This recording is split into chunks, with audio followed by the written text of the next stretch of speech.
Last winter, in 2023, I rented a small cabin deep in the woods to escape everything for a while. It was a simple place, just one room with a wood stove, a bed, and a little kitchen. It wasn't fancy, but it was what I needed: peace and quiet. The day I got there, the snow started falling hard, covering everything in a thick, white blanket. Felt like I was completely alone, far away from the world. The first few days were calm. I spent my time reading, chopping wood, and looking out at the endless trees. At night, the wind would howl, and sometimes I'd hear branches creak under the weight of the snow. Those sounds made me feel small and uneasy, but I told myself this was what I came for: a break from everything. One night, I woke up to a strange noise. It wasn't the wind or the trees groaning. It was sharper, like a stick snapping. I sat up in bed, my heart racing. The cabin was dark except for the faint orange glow of the fire in the stove. I stayed still, trying to hear it again. Maybe it was an animal outside. I didn't hear it again, so I eventually went back to sleep. The next morning, I stepped outside and noticed footprints in the snow. They weren't mine, and they didn't look like animal tracks. They were boot prints, leading from the trees straight to the cabin's porch. My stomach tightened when I saw them. Someone had walked up to my door during the night and then turned back. They hadn't knocked or tried to come in, as far as I could tell. I didn't know what to think. Maybe it was someone lost in the woods who didn't want to bother me. That was the only explanation I could come up with, so I forced myself to brush it off and go about my day. Still, the feeling of being watched wouldn't go away. Every time I went outside, I felt like someone might be standing just beyond the trees, hiding in the shadows. That night, I checked the locks on the door and windows before bed. I left the fire burning low because I didn't want the cabin to be pitch dark. Even with the firelight, every little noise made me jump. Couldn't sleep. I lay there for hours, staring at the ceiling, listening to the wind. I must have drifted off eventually because the next thing I knew, it was morning. I woke up freezing. The fire had gone out, and the cabin was icy cold. As I got up to restart the fire, I noticed something near the door that stopped me in my tracks. There, scratched into the wooden floor, were 4 words: "You shouldn't be here." My blood ran cold. Whoever had been outside the night before had been inside the cabin while I was sleeping. They hadn't broken the locks, so they must have had a key or picked the lock somehow. My chest tightened, and I felt sick. I didn't care about packing properly. I threw on my coat, grabbed my bag, and left. The snow had stopped, and fresh boot prints led from the cabin back into the woods. I didn't follow them. I didn't want to know where they led or who had left them. The drive back to town felt endless. I kept checking the rearview mirror, half expecting to see someone standing on the road or following me. When I finally reached town, I felt a little safer, but the fear hadn't left me. A few days later, I called the rental company to tell them what happened. I didn't expect much, but I wanted to let them know. When I described the scratches on the floor, there was a long pause before the person on the phone said, almost too casually, "We'll look into it." Something about the way they said it made my skin crawl, like they knew more than they let on. I never went back to that cabin. I don't know who was out there or why they targeted me. What scares me the most isn't the scratches on the floor or the footprints in the snow. It's the thought of what they could have done while I was asleep. Every time I close my eyes, I wonder if I'll wake up to find more than just words on the floor.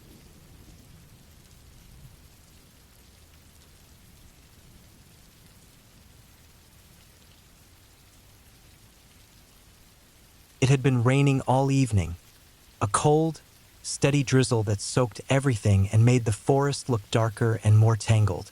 I was stuck at the ranger station, far out in the park, miles from the nearest road.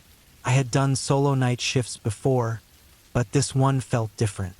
It was hard to explain, but the air felt heavier, like the forest itself was waiting for something. The cabin was small, Just one room with a desk, a cot, and an old radio that only worked when it wanted to. The rain was constant, beating on the roof, never letting up. I tried to keep busy with paperwork, logging the hikers who came in and out, small notes about animals spotted that day. Nothing unusual.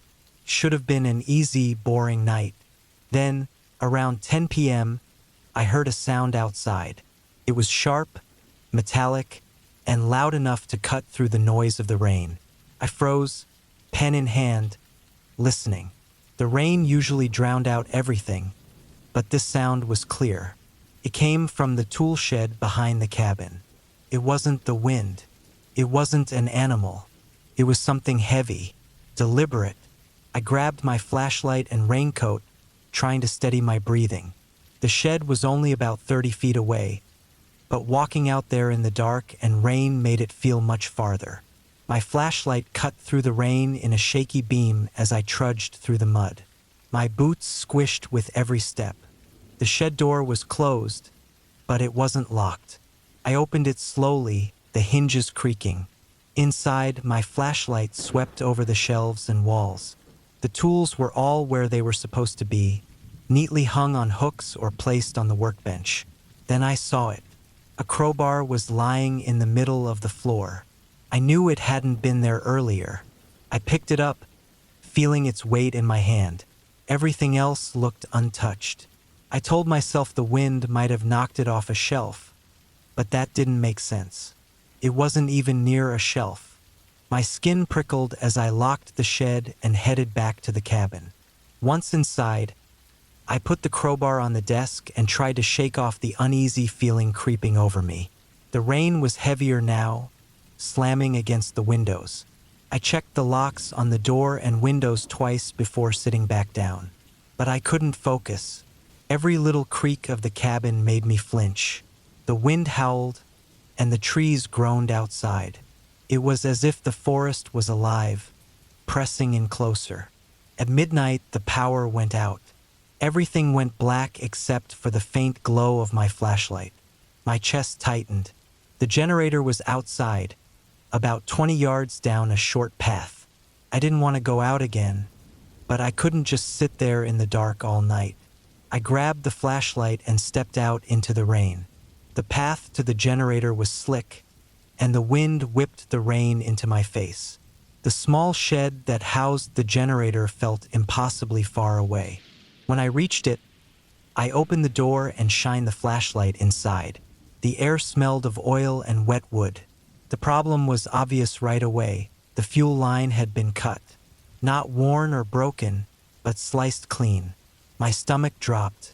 Someone had been here and they knew what they were doing. I turned, sweeping the flashlight over the trees, but there was nothing, just darkness and the rain. My heart raced as I backed away from the generator, heading quickly back to the cabin. I slipped in the mud and nearly fell, but I didn't stop. Inside, I locked the door again and shoved a chair under the handle. My hands were shaking as I sat down with the flashlight clutched tightly. The question burned in my mind. Why? Cutting the fuel line wasn't random. It was intentional. Felt like a warning. I sat in the dark for hours, waiting for the rain to stop. Every sound made my heart pound. The creaks of the cabin, the wind against the windows, even the occasional rustle of the trees. Then, just as the rain started to ease, I heard it, a metallic sound, scraping. It was close, too close. I aimed the flashlight at the door. The sound came again, slow and deliberate, like something being dragged across the wooden porch. I couldn't see anything through the small window, just the wet blackness outside. I stayed frozen, flashlight shaking in my hand, staring at the door. My mind raced, but my body wouldn't move. The scraping sound stopped. Silence. I sat there, barely breathing, until the first light of dawn started to filter through the trees. Only then did I move. My legs felt weak as I stood and unblocked the door. When I opened it, I was hit by the smell of wet wood and earth. There was no one there, but the porch was covered in muddy boot prints. They weren't mine. The prints didn't just stop at the porch. They circled the cabin. Over and over. I reported everything to the main office, but they didn't find anything.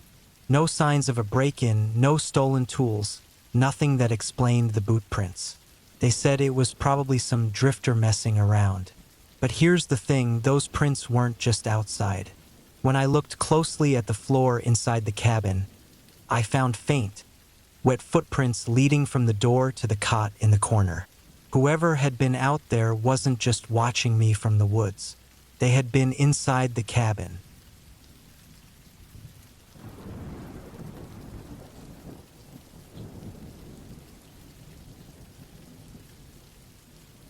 Sean and I rented the cabin because it was cheap and far from everything. It sat in a forgotten little village near the US border. We weren't there for fun. It was just a place to go through some old stuff we shared. Most of it was sentimental things from when we were married. Sean thought being away from people would keep things calm, and I didn't argue. I figured we'd spend the weekend in silence, get it over with, and leave. The cabin was basic and run down. The wooden floors creaked, the roof looked thin, and the windows didn't close all the way. Felt cold inside, even though it wasn't winter. The woods around us were thick and dark, with barely any gaps between the trees. The village itself looked abandoned. There were a few scattered houses, but they seemed empty, like nobody had lived in them for years. On the first day, I saw an old truck drive by once. After that, it was like the whole place went still. The first night was quiet, apart from some scratching sounds outside. I thought it was just tree branches rubbing against the cabin. The second night was different. The scratching turned into tapping, soft but uneven, like someone trying to get our attention. I told myself it was probably an animal, though I didn't believe it. Sean didn't seem too bothered. He just went to bed early. I stayed up, staring out the window at the trees.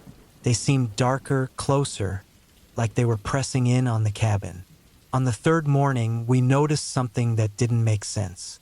Footprints in the dirt outside the cabin. They were human, bare feet, uneven steps, and they circled the cabin like someone had been walking around it over and over. Sean tried to brush it off, saying maybe someone local was just curious about us. But his voice sounded off, like he didn't believe what he was saying. We didn't talk about it again. We just stayed inside. That night, I couldn't sleep. Every tiny noise seemed louder, sharper. Around midnight, there was a knock at the back door. It wasn't loud, but it was clear and it wasn't random. Sean sat up in bed, and we just stared at each other, not moving. I reached for my phone, but of course, there was no signal. Sean grabbed a fire poker from the fireplace, but neither of us dared to open the door. After a few minutes, the knocking stopped, replaced by a long scraping sound along the wall, like something heavy being dragged. When the sun came up, we checked outside. There was no one there, but we saw deep scratches around the doorframe, like someone or something had been trying to get in. Sean muttered something about animals, but we both knew that wasn't it.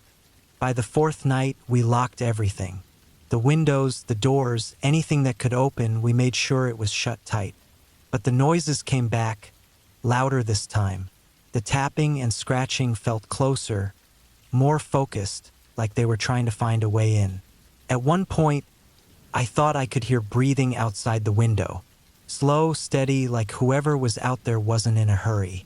Then there was a loud thump on the roof. Sean and I just sat there, frozen, staring at the ceiling. We didn't move, didn't speak. I could feel my heartbeat in my ears. Whatever was on the roof stayed there for hours, shifting slightly every now and then, as if it was waiting for something. Finally, it stopped. We didn't sleep that night. The first light, we packed up to leave. We didn't care about the stuff we came for, we just wanted to get out. But when we reached the car, we found all 4 tires slashed. The windows were fogged up, like someone had been breathing on them. We ran back to the cabin and pushed furniture against the doors. Sean started pacing, whispering to himself, but I just sat in the corner with a kitchen knife in my hand. I couldn't stop shaking. As the sun went down, the noises started again. Footsteps, soft at first, then louder. They circled the cabin, slow and steady, like whoever it was wanted us to know they were there. I don't know what I expected, but as the night dragged on, I realized it didn't matter. We weren't getting out of this. Sean stood by the door, holding the fire poker so tight his knuckles turned white. I stayed in my corner, barely breathing. The footsteps grew louder, closer. By morning, everything went silent again. We opened the door and the footprints were gone. The scratches were gone. Even the fog on the car windows had disappeared, but the tires were still flat. It was like nothing had ever happened, like we'd imagined it all. We walked to the nearest house, a trip that took hours. The place was empty just like the rest of the village. We finally reached help late in the afternoon. When we told people what happened, they just looked at us like we were crazy. They said the village had been empty for years, and there was no one around for miles. Sean and I never talked about that night again. We went our separate ways soon after. But even now, years later, I can still hear the tapping. Sometimes, when I'm home alone, I'll hear it on my walls. I tell myself it's just in my head, but deep down, I know it's not. Whatever was out there that night hasn't stopped watching.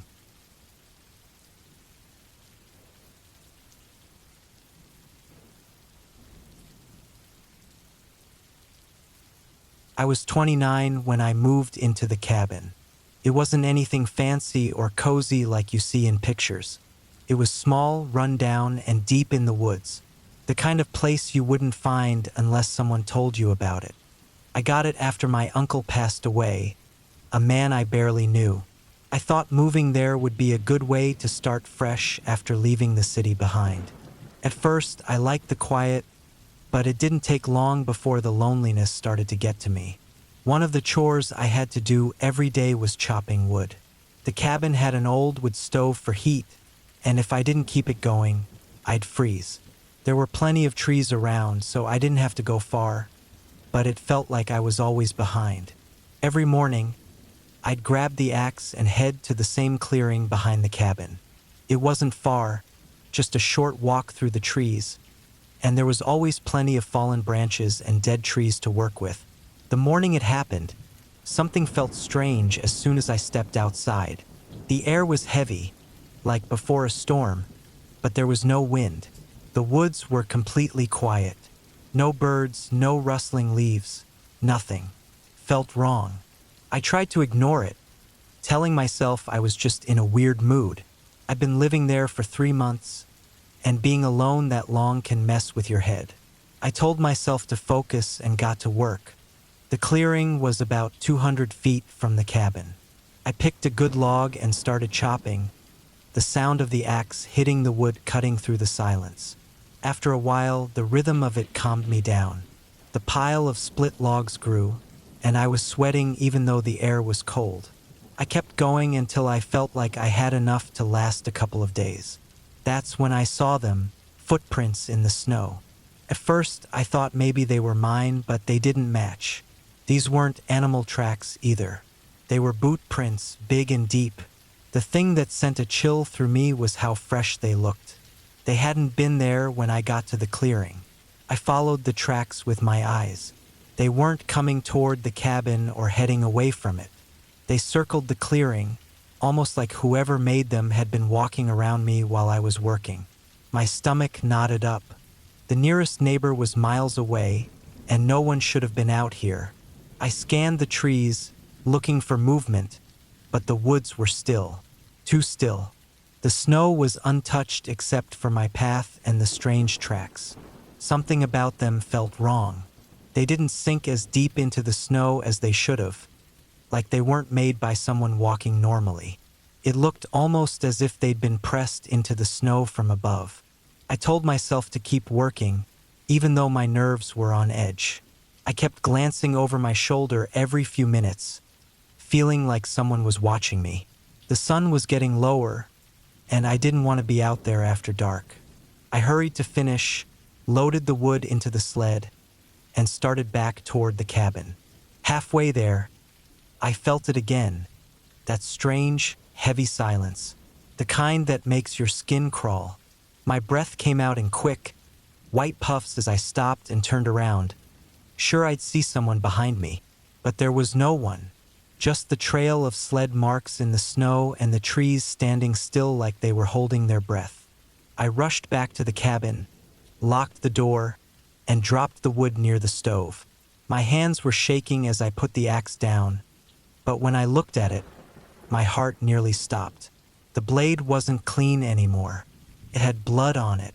I stood there frozen, trying to make sense of it. There'd been no animals, no accidents, nothing that could have caused that. That night, I didn't sleep. I stayed in the corner of the room, the axe in one hand and a flashlight in the other. Every little sound made me jump. The creaks of the cabin, the groan of the wind outside. I felt like I wasn't alone, like something was just waiting for me to drop my guard. By the time the sun rose, I'd made up my mind to leave. Whatever was out there, I wasn't going to wait around to find out. When I opened the door, the first thing I noticed was that the footprints from the day before were gone. The snow was smooth, untouched, except for one new set of tracks. These were smaller, lighter, and they circled the cabin. My chest tightened as I followed them with my eyes. They led straight to the window by my bed. The snow below the window was disturbed, pressed down like someone had stood there for hours. And on the glass, faint but clear, was the outline of a handprint. It wasn't mine.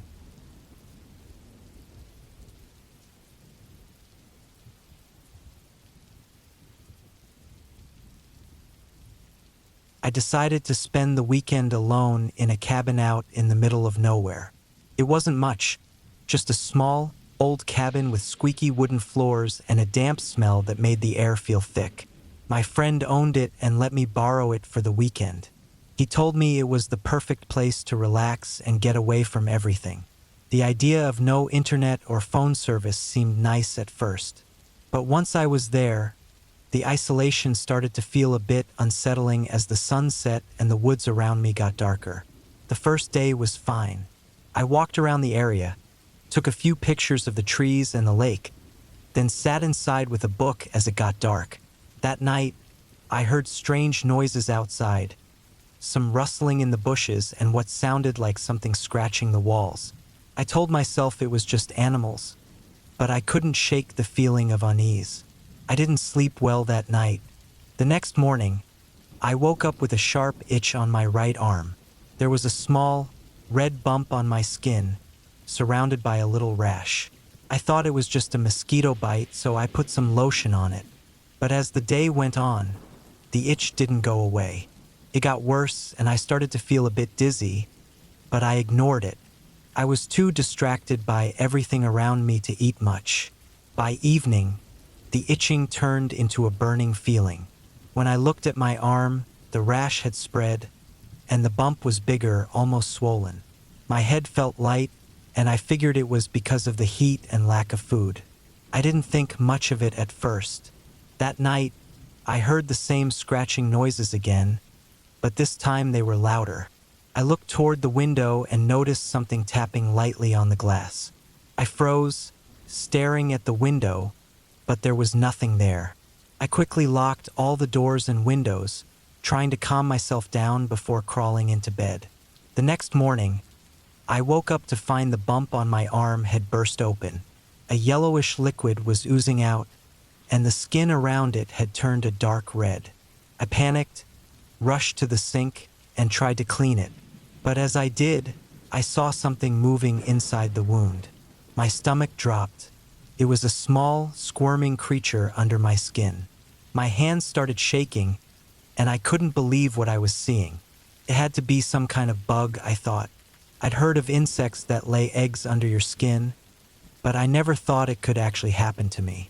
The thought made me feel like I couldn't breathe. I grabbed the tweezers from my first aid kit and tried to pull the thing out.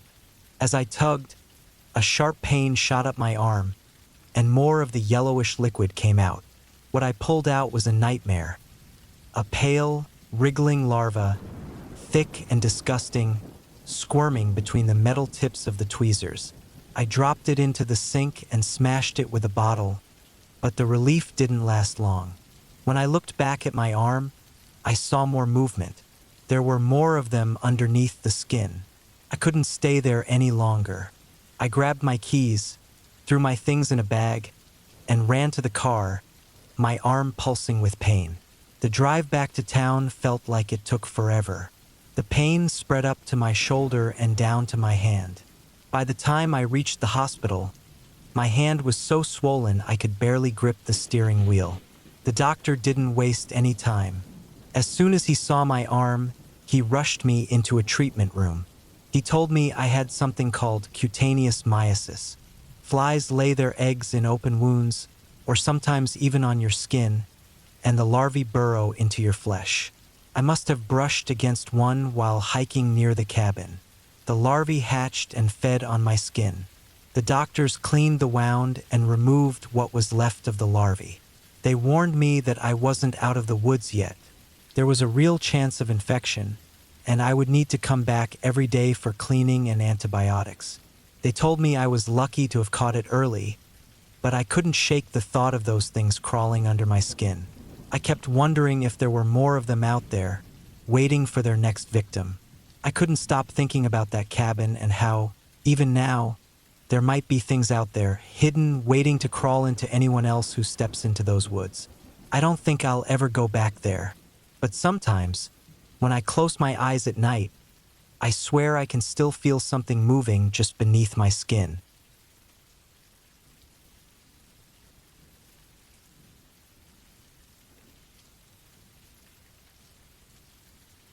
My cousin and I decided to take a simple road trip down to South Carolina. We rented a small cabin out in the woods for the weekend to get away from everything. It was secluded, but that's exactly what we wanted. No people, just peace and quiet. When we arrived, the cabin was old but looked sturdy enough. The sun was setting, and the woods around us felt eerily quiet, like something was watching us. The first night was fine. We cooked some food, got comfortable, and went to bed. But around 2 in the morning, I woke up to strange sounds outside. At first, I thought it was just an animal, maybe a deer or a raccoon. But the noise wasn't right. It wasn't just rustling in the leaves. It sounded like someone was walking around, pacing back and forth. I didn't want to wake my cousin and scare him, so I just lay there in the dark, listening. The noises got louder and closer. I could hear branches cracking, and then I heard something that made my stomach drop, something heavy being dragged along the ground. I couldn't tell exactly what it was, but it didn't sound like anything natural. I had to know what it was, so I quietly grabbed my flashlight and went to the back door. I peeked through the small window by the door, and what I saw froze me in place. A person, wearing dark clothes, was crouching near the edge of the woods, almost like they were searching for something. They were far enough away that I didn't feel like they could see me, but close enough that I could make out their movements. I couldn't see their face clearly, but the way they moved made it clear they knew the area well. Felt wrong. I stayed there, heart pounding, unsure of what to do. The person stayed in the same spot for what felt like forever.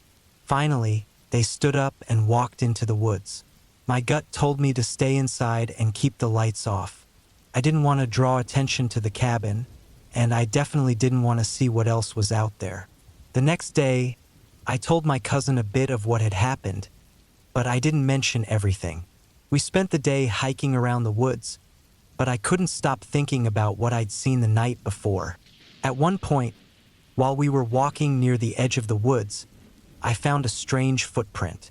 It didn't look like anything I'd ever seen before. It was too big, too deep, almost like it wasn't human. That feeling of being watched came over me again, and I couldn't shake it. As night fell, things started to feel even more off. We sat by the fire, but the whole time, I kept glancing around. The woods felt like they were closing in. The air grew cold, and my skin started to crawl. My cousin noticed it too. His eyes kept darting to the edge of the trees, and I could tell he felt it too. Something wasn't right. We quickly went back inside, locked the doors, and turned off the lights. The cabin felt too quiet. We didn't say anything, but neither of us could sleep. Every small noise outside made my heart race. The wind whistled through the trees, and sometimes I thought I heard footsteps. Close, too close. By morning, I couldn't get out of there fast enough. We packed up and left before the sun fully came up. As we drove away, I glanced back at the cabin one last time. It was barely visible through the trees, but I swear I saw something or someone standing by the window watching us leave. I didn't say anything to my cousin, but I knew that place wasn't just some random cabin. Whoever or whatever had been out there was still nearby, and I couldn't shake the feeling that we had been watched the whole time. It wasn't over. It wasn't done with us. As we drove further down the road, my mind kept racing. I tried to push the thoughts away, but it felt like something was following us, not just from the cabin, but from the woods. I glanced in the side mirror, and for a split second, I thought I saw something moving behind the car. But when I looked again, it was gone. The feeling stuck with me. Whatever had been in those woods wasn't finished. And as we kept driving, I couldn't help but think that maybe, just maybe, it had followed us. The silence in the car was thick, and neither of us spoke a word. But we both knew.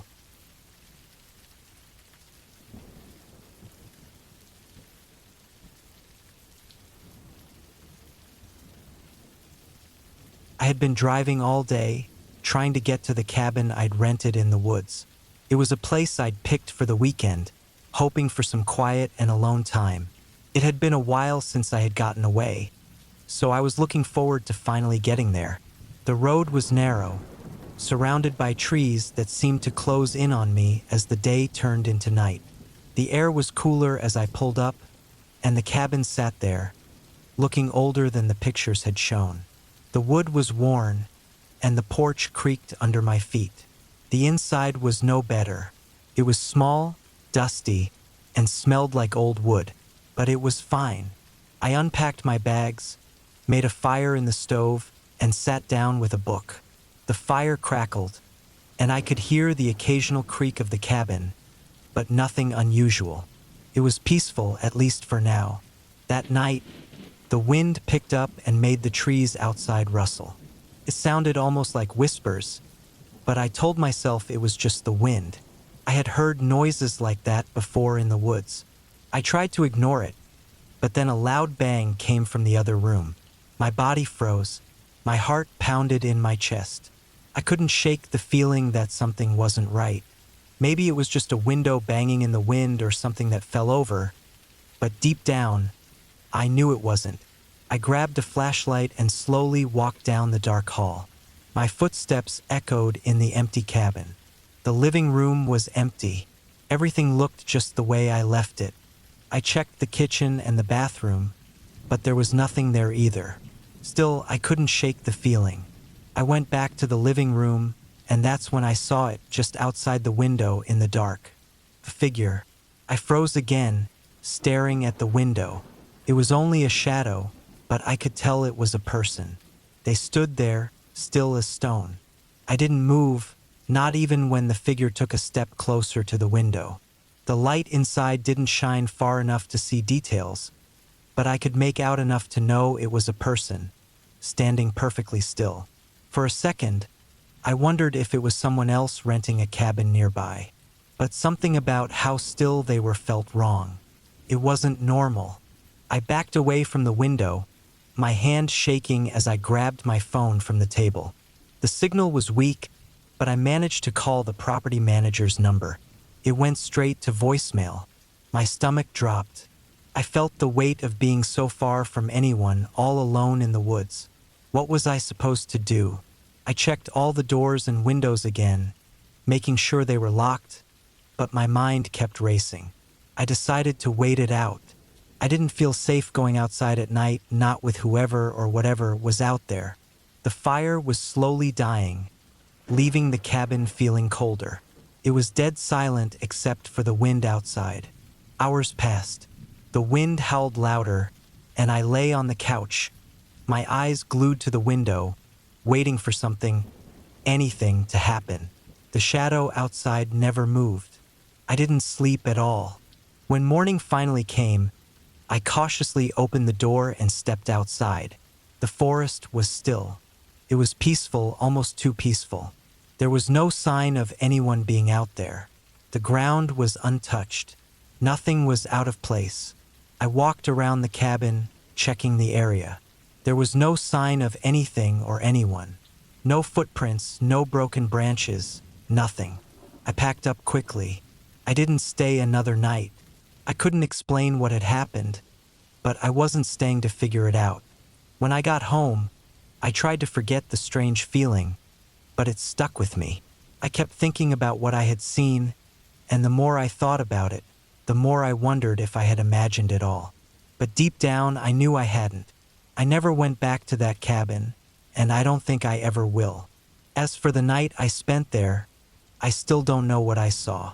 But something about that place didn't feel right. The weirdest part? When I checked the windows and doors before I left, I noticed something. The marks on the glass were still there. The faint outline of a handprint, smudged and smeared, like someone had been watching me from the other side all along.